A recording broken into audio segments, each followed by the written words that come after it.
Malegaon blast case में court से बरी होने के बाद साध्वी प्रज्ञा ठाकुर पहली बार भोपाल लौटी। भोपाल में मंगलवार को साध्वी प्रज्ञा ठाकुर का भव्य स्वागत हुआ। सरकारी आवास पर ढोल नगाड़ों, फूल मालाओं और आतिशबाजी के साथ समर्थकों ने उनका जोरदार अभिनंदन किया।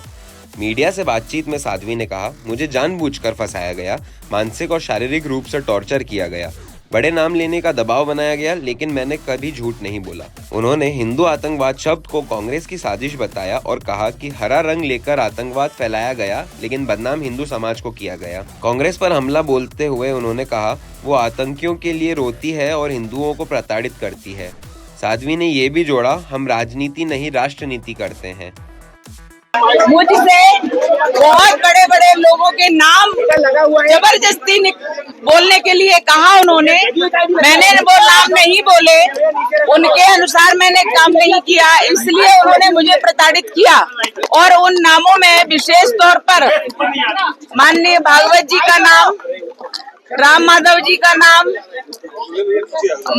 हमारे माननीय मोदी जी का नाम, योगी जी का नाम, माननीय इंद्रेश जी का नाम और तमाम वो नेता जो बड़े बड़े नेता हैं उन लोगों के नाम लेने के लिए कहा कि उन्होंने कहा और हमने ऐसा किया, ये बोलो। मैंने उनकी बात को नहीं सुना और ना ही माना, इसलिए उन्होंने मुझे प्रताड़ित किया। हमेशा से मुस्लिमों के लिए उन्होंने तुष्टीकरण की नीति अपनाई है। कांग्रेसियों ने अपने शासन में उन्होंने भरपूर उपयोग किया और हिंदुओं को प्रताड़ित किया। हिंदुओं को किसी भी प्रकार से जो प्रताड़ित कर सकते थे, जेल में डाल सकते थे, उनको मार सकते थे, उनके ऊपर झूठे केस लगा सकते थे, वो सब कुछ किया।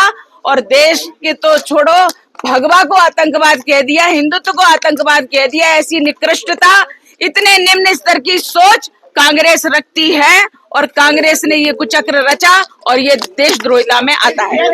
जो लोग इस प्रकार के षड्यंत्र किए, देश के विरुद्ध, धर्म के विरुद्ध, हिंदुत्व के विरुद्ध, जिस प्रकार से उन्होंने षड्यंत्र किए और इतने सभी लोगों को, सेना को उन्होंने टारगेट किया, संतों को टारगेट किया, संघ को टारगेट किया और इस प्रकार से टारगेट करके ये सब देशभक्त हैं। ये सब देशभक्त हट जाएंगे तो कांग्रेस का फुल फ्लैश शासन आ जाएगा, ये उनकी नीति थी।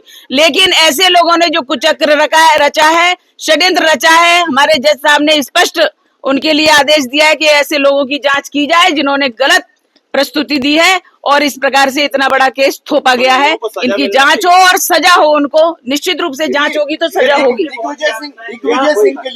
दिग्भ्रमित का मेरे पास कोई उत्तर नहीं है, वो तो व्यक्ति बोलने लायक ही नहीं, उसका नाम ही नहीं लेना चाहिए। जो सुबह और दोपहर में उसका नाम लेगा उसका दिन खराब हो जाएगा।